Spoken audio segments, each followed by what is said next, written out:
जरा एक पल के लिए कल्पना कीजिए, कोई एक बहुत ही समतल और एकदम सुरक्षित दिखने वाली जमीन पे खड़ा है। आसपास का नजारा बिल्कुल सामान्य है, लेकिन अचानक बिना किसी भूकंप के, बिना किसी पूर्व चेतावनी के पैरों के ठीक नीचे की जमीन एक झटके में गायब हो जाती है। वाओ, मतलब एकदम से। हाँ, एकदम से। और वहां उभर आता है 30 मीटर गहरा एक विशाल और अंधेरा गड्ढा। बाप रे, ये तो किसी साइंस फिक्शन या थ्रिलर फिल्म का सीन लग रहा है। बिल्कुल, सुनने में ऐसा ही लगता है, लेकिन विज्ञान और भूगोल की दुनिया में ये एक बेहद खौफनाक और वास्तविक हकीकत है। सही बात है। मतलब अक्सर लोग ऊंचे पहाड़ों की चोटियों या गहरी खाइयों को देखकर हैरान होते हैं। बाहर जो भी कुछ दिखता है वो इतना विशाल होता है कि पूरा ध्यान उसी पे रहता है। हाँ, क्योंकि वो हमारी आंखों के सामने होता है ना? एकदम सही। लेकिन आज की हमारी इस विस्तृत चर्चा में हम उस चीज पर बात करने वाले हैं जो हमारी नजरों से बिल्कुल ओझल है। हमारे पैरों के ठीक नीचे एक ऐसा अंडरवर्ल्ड है, एक पूरी की पूरी छिपी हुई दुनिया है जो चुपचाप इस पृथ्वी को अंदर ही अंदर खोखला भी कर रही है और एक अजीबोगरीब तरीके से सुंदर भी बना रही है। तो चलिए इसे थोड़ा खोलकर समझते हैं कि ये अदृश्य मूर्तिकला आखिर काम कैसे करती है। बिल्कुल, ये विषय असल में हमें ये सोचने पे मजबूर करता है कि पृथ्वी की सतह कभी भी स्थिर या एक जैसी नहीं रहती। जब हम लैंडफॉर्म्स या स्थलाकृतियों की बात करते हैं तो वे केवल यादृच्छिक रूप से या रातों रात नहीं बन जाते। मतलब उनका भी अपना कोई इतिहास होता है। हाँ बिल्कुल, हर एक पहाड़, हर एक घाटी और हर एक भूमिगत गुफा का अपना एक बहुत लंबा इतिहास होता है। अगर हम भू आकृति विज्ञान के नजरिए से देखें तो ये स्थलाकृतियां भी बिल्कुल इंसानों की तरह अलग अलग अवस्थाओं से गुजरती हैं। अच्छा, इंसानों की तरह कैसे? इनकी भी एक युवावस्था होती है जब प्रक्रिया शुरू ही होती है, फिर प्रौढ़ावस्था आती है जब ये अपने सबसे जटिल स्वरूप में होती हैं। समझ रही हूँ। और अंत में एक वृद्धावस्था आती है जब संरचनाएं ढहने और घिसने लगती हैं। आज हम जिस भूमिगत स्थलाकृति या अंडरग्राउंड टॉपोग्राफी की बात कर रहे हैं, हाँ, वो इस बात का सबसे बेहतरीन उदाहरण है कि कैसे प्रकृति बहुत धीमी गति से लेकिन निरंतर अपना काम करती रहती है। ये सोचना ही अपने आप में कितना अद्भुत है कि हमारे नीचे की चट्टानें और जमीन भी इंसानों की तरह बूढ़ी हो रही हैं। बिल्कुल, मतलब उनका एक पूरा जीवन चक्र है। तो अगर हम इस भूमिगत दुनिया की बात करें जहां हमारी नजर नहीं जाती, तो इस पूरी प्रक्रिया का ट्रिगर पॉइंट क्या है? Trigger point? हाँ, मतलब सतह पे तो हम देखते हैं कि हवा चल रही है या नदियां पहाड़ों को काट रही हैं, ग्लेशियर खिसक रहे हैं। लेकिन जमीन के नीचे जहां हवा नहीं है, जहां लहरें नहीं हैं, वहां ये पृथ्वी का स्वरूप कैसे बदल रहा है? जमीन के नीचे का मुख्य मूर्तिकार केवल एक है और वो है पानी। सिर्फ पानी? हाँ, यानी भूमिगत जल। लेकिन यहाँ एक बहुत बड़ा पेच है। कैसा पेच? भूमिगत जल हर जगह ये मूर्तिकला नहीं कर सकता। अगर कोई सोचे कि साधारण मिट्टी या ग्रेनाइट की कठोर चट्टानों के नीचे ये प्रक्रिया हो जाएगी, तो ऐसा नहीं है। अच्छा। इसके लिए एक बहुत ही खास तरह के कैनवस की जरूरत होती है। ये पूरी प्रक्रिया मुख्य रूप से उन इलाकों में होती है जहां की चट्टानों में कैल्शियम कार्बोनेट की मात्रा बहुत अधिक होती है।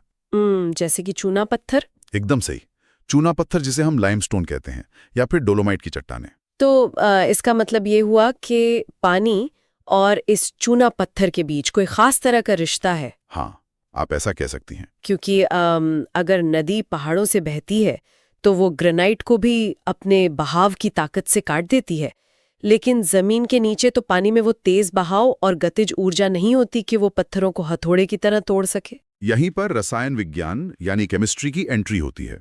ओके। सतह की नदियां चट्टानों से भौतिक रूप से टकराकर उन्हें काटती हैं, लेकिन भूमिगत जल चट्टानों को भौतिक रूप से धक्के मारकर नहीं तोड़ता। तो फिर वो काम कैसे करता है? इसके लिए चट्टानों का पारगम्य होना, यानी पानी को सोखने और अपने अंदर से गुजरने देने वाला होना जरूरी है।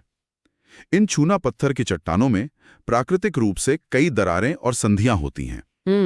जब बारिश का पानी सतह पर गिरता है तो वह इन दरारों से होकर नीचे की ओर रिसने लगता है। गुरुत्वाकर्षण उसे नीचे खींचता है। इसे ऊर्ध्वाधर प्रवाह या वर्टिकल सीपेज कहते हैं। और वो पानी बस नीचे जाता ही रहता है? एक सीमा तक। जब वो गहराई में जाता है और किसी ऐसी परत से टकराता है जहां से पानी और नीचे नहीं रिस सकता, अच्छा, तब वह पानी रुकता नहीं है। वो चट्टानों के संस्तरण या दरारों के सहारे क्षैतिज रूप से यानी हॉरिजॉन्टल बहना शुरू कर देता है। ओके, तो पहले नीचे गया फिर सीधा बहने लगा। बिल्कुल, और इसी क्षैतिज बहाव के दौरान पानी और कैल्शियम कार्बोनेट के बीच एक खामोश रासायनिक प्रतिक्रिया शुरू होती है। पानी चट्टान को धीरे धीरे अपने अंदर घोलने लगता है। मैं इसे विजुलाइज करने की कोशिश कर रही हूँ। हाँ, बताइए। तो ये पानी किसी आरी या हथौड़े की तरह काम नहीं कर रहा है। ये कुछ वैसा ही है जैसे मुंह में एक हार्ड कैंडी या कठोर टॉफी रख लियो। अरे वाह, बहुत बढ़िया उदाहरण है ना? मतलब उसे दांतों से चबाना नहीं पड़ता, लेकिन लार के रसायन उस कैंडी के साथ प्रतिक्रिया करते हैं और वो बिना कोई आवाज किए धीरे धीरे पिघल कर गायब हो जाती है। ये सादृश्य एकदम सटीक है। यहाँ जो बात सबसे दिलचस्प है वह ये है कि ये एक पूरी तरह से रासायनिक प्रक्रिया है।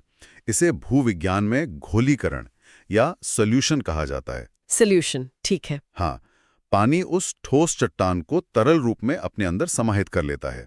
और पता है, जो पदार्थ घुल गया है वो हमेशा के लिए गायब नहीं होता। तो वो कहाँ जाता है? पानी उसे अपने साथ बहा ले जाता है और जब स्थितियां बदलती हैं तो वो घुला हुआ पदार्थ किसी दूसरी जगह जाकर फिर से ठोस रूप ले लेता है। अच्छा, मतलब एक जगह से दूसरी जगह शिफ्ट हो गया। बिल्कुल।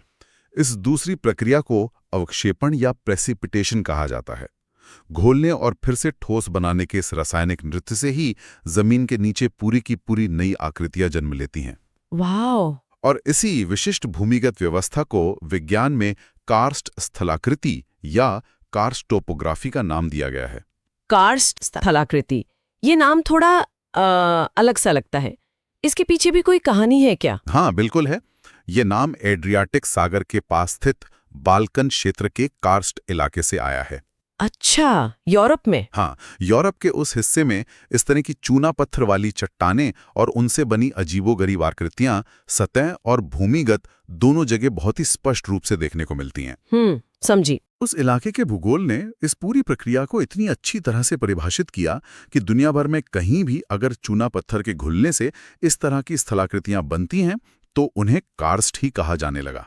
तो अब तक हमने ये समझा कि बारिश का पानी दरारों से नीचे जाता है, क्षैतिज रूप से बहता है और चट्टानों को एक कैंडी की तरह घोलना शुरू कर देता है। बिल्कुल सही। लेकिन अगर ये सब जमीन के दसियों या सैकड़ों मीटर नीचे हो रहा है, तो जो इंसान सतह पर खड़ा है उसे कैसे पता चलेगा कि नीचे ये सब चल रहा है? ये एक बहुत ही लाजमी सवाल है। मतलब क्या ये प्रक्रिया सतह पर कोई सुराग छोड़ती है या हमें सिर्फ तभी पता चलता है जब हम सीधे धंस जाते हैं? नहीं, सतह पर सुराग बिल्कुल मिलते हैं और वे सुराग अक्सर इस बात का संकेत होते हैं कि नीचे की जमीन कितनी खोखली हो चुकी है। तो वो सुराग दिखते कैसे हैं? जब जमीन के नीचे घुलने की ये प्रक्रिया लंबे समय तक चलती है तो सतह पर बहुत ही विशिष्ट आकार के गड्ढे बनने लगते हैं। सबसे पहले और सबसे आम जो सुराख नजर आते हैं उन्हें घोलरंध्र या सिंकहोल्स कहा जाता है। सिंकहोल्स? हाँ, ये छोटे से लेके मध्यम आकार के हो सकते हैं। अगर कोई व्यक्ति उस इलाके से गुजर रहा हो तो उसे ये सिंकहोल कैसा दिखाई देगा? ज्यामिति के हिसाब से देखें तो ये ऊपर से बिल्कुल वृत्ताकार यानी एक परफेक्ट गोल आकार के होते हैं। ओके। लेकिन अगर आप उस गड्ढे के अंदर झांकेंगे तो नीचे की तरफ जाते हुए उनका आकार एक कीप या फनल जैसा संकरा हो जाता है।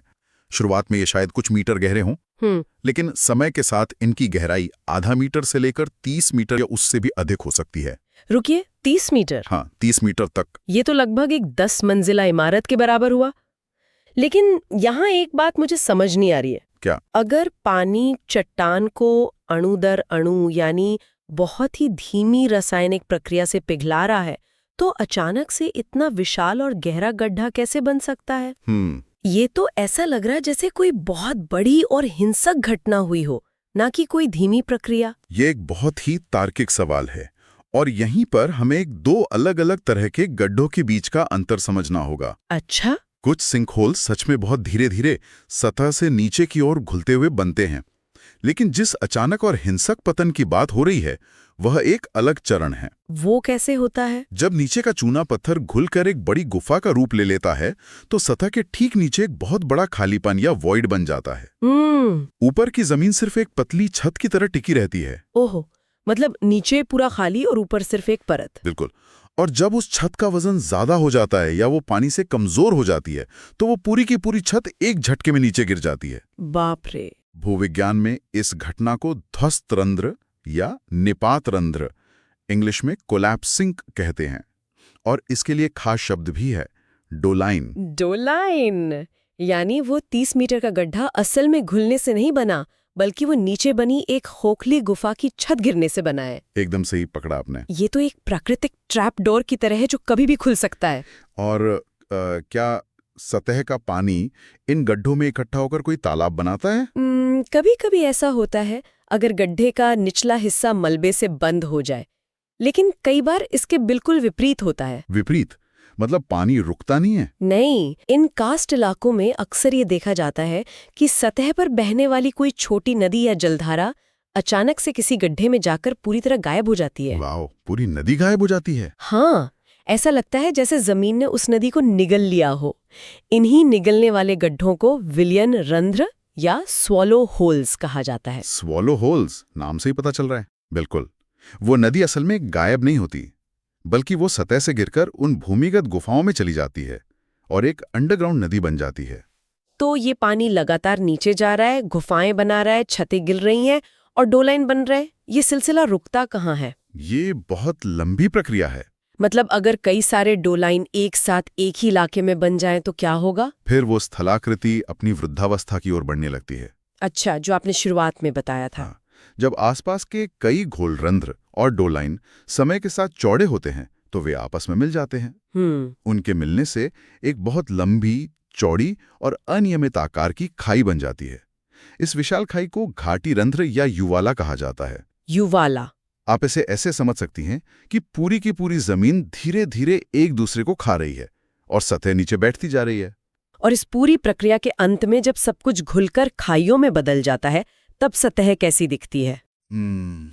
अंत में उस पूरे इलाके का ज्यादातर चूना पत्थर घुल चुका होता है। सतह पर मिट्टी या समतल जमीन के बजाय सिर्फ नुकीले, पतले और ब्लेड की तरह धारदार अनियमित कटक या चट्टानी लकीरें बच जाती हैं। ब्लेड की तरह? हाँ, इन नुकीली और खतरनाक संरचनाओं को लैपीज कहा जाता है।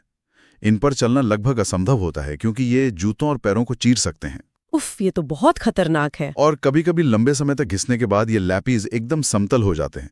तब इन्हें चूनायुक्त चबूतरे या लाइमस्टोन पेवमेंट्स कहा जाता है। यह कास्ट स्थलाकृति का बिल्कुल अंतिम चरण है। इन सब सतह के सुरागों को सुनकर मेरे दिमाग में वही बात वापस आ रही है जो हमने शुरुआत में की थी। कौन सी बात?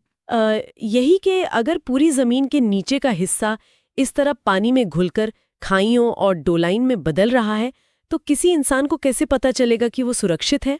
क्या ये सिंकहोल्स या डोलाइन हमेशा साफ दिखाई देते हैं कि यहाँ खतरा है, दूर रहें?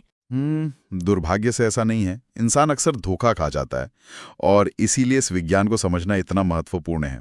तो वो छिप कैसे जाते हैं? सतह पर कई बार ये गहरे सिंकहोल्स या डोलाइन ऊपर से सिर्फ उथले पानी के कुंड या छोटे तालाब जैसे दिखते हैं। अच्छा। ऐसा इसलिए होता है क्योंकि आसपास की मिट्टी, मलबा या पेड़ पत्तियों का कचरा समय के साथ उनमें गिरकर ऊपरी हिस्से को ढक लेता है। मतलब वो एक भ्रम पैदा कर देते हैं। बिल्कुल।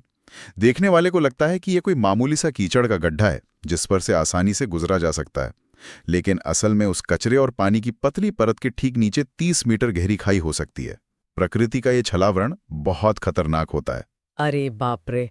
चलिए अब इन खतरनाक सतह के सुरागों से आगे बढ़ते हैं और सीधे उस रहस्यमयी अंडरवर्ल्ड में चलते हैं। चलिए। हमने ये तो समझ लिया कि छत गिरती है तो डोलाइन बनता है, लेकिन वो जो गुफा है वो कैसे बन रही है? ये कंदराएं या गुफाएं अंदर से कैसी दिखती हैं और इनका निर्माण कैसे होता है? कंदराओं के निर्माण को समझने के लिए हमें चट्टानों की परतों को देखना होगा। ये मुख्य रूप से उन जगहों पर बनती हैं जहां चट्टानों के एकांतर संस्तर यानी ऑल्टरनेटिंग बेड्स होते हैं। ऑल्टरनेटिंग बेड्स मतलब एक के ऊपर एक अलग अलग तरह की चट्टानों की परतें, जैसे कोई मल्टीलेयर केक हो? बिल्कुल सटीक उदाहरण है। मान लीजिए सबसे ऊपर शेल चट्टान की एक परत है, उसके नीचे बलुआ पत्थर यानी सैंडस्टोन है और फिर उनके बीच में चूना पत्थर की एक बहुत मोटी परत आ गई। ओके। या फिर यह भी हो सकता है कि केवल चूना पत्थर की अलग अलग सघन परतें एक के ऊपर एक रखी हों। जब पानी दरारों से रिस कर नीचे पहुंचता है तो वो इन चट्टानों के संस्तरण तल यानी जहां दो परतें आपस में मिलती हैं उसी के सहारे क्षैतिज रूप से बहने लगता है। और क्योंकि पानी शेल या बलुआ पत्थर को नहीं घोल सकता? एकदम सही। पानी शेल या बलुआ पत्थर को आसानी से नहीं घोल सकता, इसलिए वो अपना सारा काम उस चूना पत्थर वाली परत पर करता है। वाह, प्रकृति कितनी स्मार्ट है। हाँ, इसी बहने के दौरान वो चूना पत्थर को लगातार घोलता है और लंबे, तंग और खाली स्थान बना देता है। इन्हीं लंबे और खाली स्थानों को कंदराएं कहा जाता है। तो ये कोई एक साधारण पाइपलाइन की तरह नहीं है। अगर अलग-अलग गहराइयों पर चूना पत्थर की परतें हैं, तो क्या इसका मतलब ये है कि जमीन के नीचे गुफाओं के कई अलग-अलग स्तर या मंजिलें हो सकती हैं? एकदम सही कहा आपने। और कई बार अलग-अलग गहराइयों पर इन गुफाओं का एक पूरा का पूरा जाल बन जाता है, जो एक दूसरे से जुड़ा होता है। अमेजिंग। अगर हम इसे व्यापक संदर्भ से जोड़ें और सतह की नदियों से तुलना करके देखें, तो अंतर बहुत साफ नजर आता है। वो कैसे? सतह की नदियां एक 2 डायमेंशनल या 2D रास्ते पर चलती हैं। वे ऊपर से मिट्टी काटती हैं और एक घाटी बनाती हैं। लेकिन जमीन के नीचे ये एक अद्भुत 3 डायमेंशनल या 3D जल निकासी प्रणाली बन जाता है। अच्छा, एक 3D ड्रेनेज सिस्टम। हाँ, यहाँ पानी अपना रास्ता ऊपर से नहीं काट रहा, बल्कि अंदर ही अंदर चट्टान को खाकर और घोलकर अपना रास्ता बना रहा है।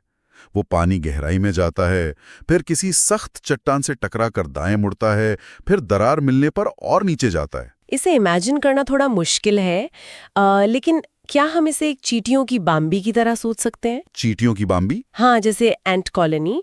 बाहर से देखने पर वो बस मिट्टी का एक ठोस टीला लगता है, लेकिन अंदर हजारों सुरंगें, चेम्बर्स और रास्ते होते हैं। हाँ, बिल्कुल। या फिर इसे स्विस चीज की तरह भी देखा जा सकता है ना। बाहर से एक ठोस ब्लॉक, लेकिन जैसे ही आप उसे काटते हैं, वो अंदर से पूरी तरह खोखला और एक भूल भुलैया होता है। स्विस चीज वाला उदाहरण इस पर बिल्कुल फिट बैठता है। बाहर से एक मजबूत पहाड़, लेकिन अंदर से खोखले चैम्बर्स का एक नेटवर्क। और इस भूल भुलैया का पानी कहीं ना कहीं तो बाहर आएगा ही। आमतौर पर इन विशाल कंदराओं का एक खुला मुख होता है, जहां से ये सारा भूमिगत पानी जो स्वॉलो होल से अंदर गया था, हाँ, वो एक जलधारा या झरने के रूप में बाहर निकल आता है। और यहाँ एक और तकनीकी शब्द है जो दिलचस्प है। कौन सा? ऐसी कंदराएं जिनके दोनों सिरे खुले हों, यानी जहां से पानी अंदर भी जा सके और बिना रुके दूसरे सिरे से बाहर भी निकल सके, उन्हें विज्ञान की भाषा में गुफा न कहकर सुरंग या टनल कहा जाता है। वाओ! तो एक तरह से प्रकृति ने जमीन के अंदर अपनी खुद की एक पूरी की पूरी मेट्रो टनल प्रणाली बना रखी है। बिल्कुल। जिसमें पानी सफर कर रहा है, बिना किसी मशीन के, बिना किसी शोर के, सिर्फ शांत रसायन विज्ञान के दम पर। और वो भी हजारों लाखों सालों की निरंतर प्रक्रिया के बाद। तो इस सब का असल मतलब क्या है? आज की हमारी इस चर्चा से हमने ये जाना कि पृथ्वी वैसी स्थिर नहीं है जैसी वो दिखती है। सही बात है। ऊपर नदियां और हवाएं इसे काट रही हैं और नीचे भूमिगत जल इसे खोखला कर रहा है। हमने कास्ट स्थलाकृति के रसायन विज्ञान को समझा, सिंक होल्स और डोलाइन जैसे सतह के खतरनाक सुरागों के बारे में जाना, और ये भी देखा कि नीचे स्विस चीज की तरह गुफाओं का एक पूरा 3D जाल बिछा हुआ है। लेकिन जो लोग भूगोल के छात्र नहीं हैं, उनके लिए ये सब जानना इतना महत्वपूर्ण क्यों है? बहुत अच्छा सवाल है। मतलब रोजमर्रा के जीवन में इसकी क्या अहमियत है?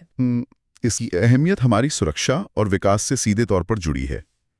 हम जिस पृथ्वी पर रहते हैं और जिस पर बड़े शहर बसाते हैं, उसका परिदृश्य सिर्फ वो नहीं है जो सतह पर दिखाई देता है। बिल्कुल सही। जो लोग बुनियादी ढांचा या इंफ्रास्ट्रक्चर बनाते हैं, चाहे वे बड़े हाईवे बनाने वाले इंजीनियर हों, शहर के योजनाकार हों, या कोई आम इंसान जो अपनी जिंदगी भर की कमाई से घर बना रहा हो, उनके लिए इस कास्ट स्थलाकृति को समझना बेहद जरूरी है। अगर वो न समझे तो क्या होगा? अगर बिना भूगर्भीय सर्वेक्षण किए, बिना ये जाने के नीचे चूना पत्थर की चट्टानें हैं जो पानी से लगातार घुल रही हैं, ऊपर कोई बहुत भारी इमारत खड़ी कर दी जाए, तो वो धंस सकती है।